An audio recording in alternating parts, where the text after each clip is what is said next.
My name is Ryan. I've fallen in love with the people, food, cities, and culture of China. It's such an amazing country with such a rich history. One could travel for years and never see all the cultures, eat all the foods, or hear all the amazing dialects spoken here.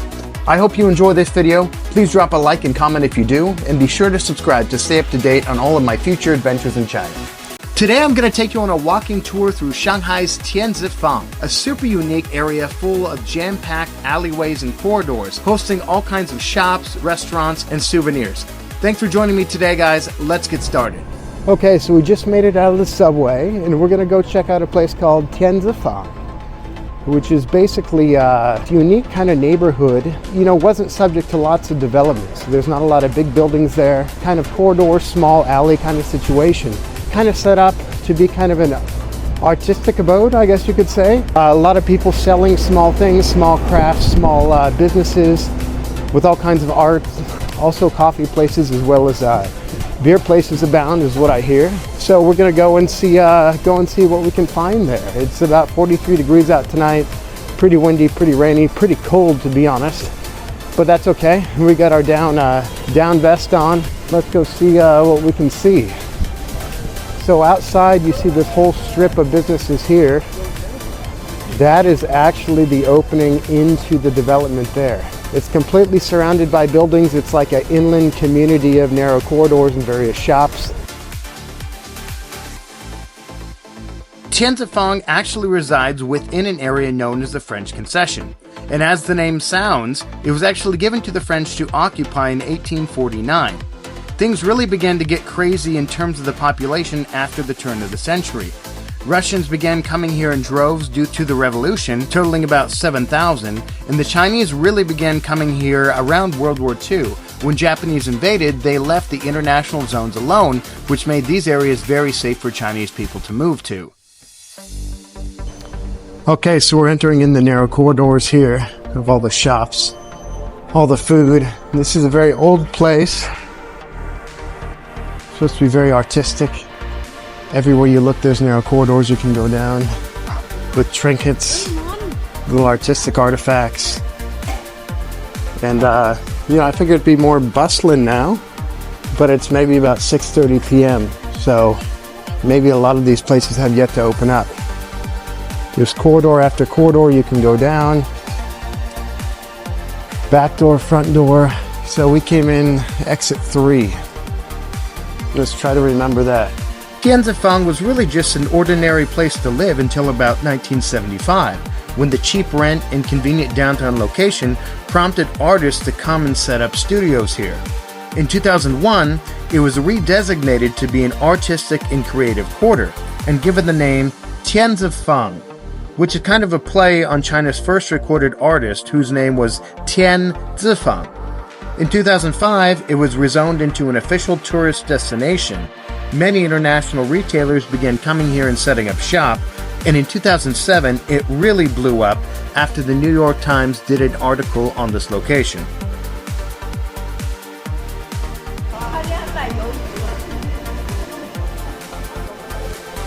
Cafe and bar.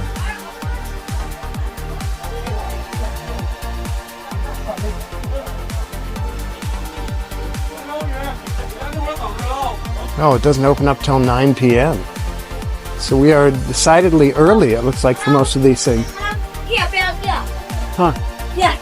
这是你们在开门吗？开着的。哦，真的吗？ OK。觉得哦，好，感情。哇。要喝啤酒吗？啊，想要喝啤酒。好的。有空吗？你要坐上面吗？这边也可以。另外去哪里？哦，这里。他们在买单。好。一会儿。好，可以。给你10袋好吗？10袋了，抓不得别10袋了。不要10袋了。别10袋了，那你要哪一个？你有 IPA 吗 ？IPA 有了。有啊 ，Goose Island 吗 ？Goose。鹅岛。鹅岛，对。鹅岛，对。坐吧。好，感谢你。大杯小杯的。大杯。大杯。 Someone turned off the light. No one else. Peru a pen. So I found my way to a little bar I thought was closed, but the manager came and beckoned me out. Give you a little view here. So that is the extent of the bar. There's a little bit of upstairs, not much. Certainly not a place where you could actually stand, but cool enough. And they got the little stairs here, and it's nice. It's enough for about maybe 7-8 people. Very cute, very cool. Wood furnished. I came here before 8 p.m. so you buy one get one free, which is awesome. We like that. Always good. And yeah, it's a cool little spot to start off my night here at Tianzifang, just to check it out and see what kind of offerings are here. So they have cute little bistros here that you can hang out, get some snacks. You got some edamame here, a little bit of soybean, a full bar, whatever you want. They're mixing drinks and cocktails for all the 3 people that are here. It's a nice little setup. And that is one of the things I like most about traveling. Just serendipitously walking into a bar at the beckoning of the manager even, sitting down for a few beers, striking up conversations with the boss and her daughter, their history and how they came from Anhui province to set up the shop here in Tianzifang. Overall, it was a wonderful evening, but nature was calling and I had to pay the bill. 麻烦你买单，对。可以扫我吗？可以。很开心 ，Thank you so much。高兴跟你跟我聊天。好。跟我练习中文，这样。下次有机会再来。一定的，一定的。放心，拜拜。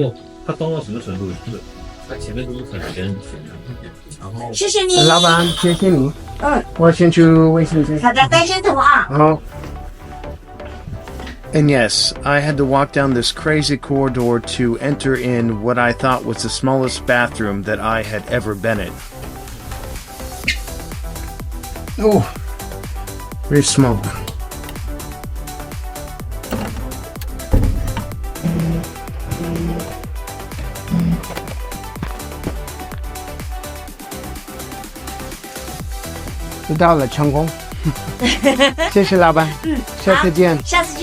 Thank you. Nice. So by the time I came out, it was about 11 p.m. already. I was drinking some beers and found some friends who invited me to play cards with them. And so we played cards for a while and then they left. And then I found some other friends who wanted to speak English. An awesome guy from the PLA. He just retired from the army. So we had a lot of overlap in talking about, you know, government, righteousness, I guess you could say. Had a good time. As I left, I was surprised at how dead Tianzifang was. Granted, it was 11 p.m., but it was a Friday night. It should be much more boppin' than it was. But I think it's just because it's the aftermath of COVID, to be honest. That when sales drop, people can't afford their shops and they have to move out and find markets elsewhere. And this is just very similar to the fake goods market that we talked about in the previous video. And yeah, this is one of those nights that you didn't really plan. You know, I thought I'd come to Tianzifang and kind of reminisce and hopefully experience what I did when I first came here in 2010. But it was the exact opposite. I got beckoned into a small bar, ended up talking with 3 different parties for like 3 hours, having amazing conversations, practicing Mandarin, and really just living life. So anyway, here's a speed run through the rest of Tianzifang. You may not be able to see something like this again. Who knows what it will be next time I come. So anyway, guys, thanks so much for joining me on this trip through Tianzifang. If you liked it, let me know your thoughts in the comments below. Subscribe, and we'll look forward to seeing you again in the next video.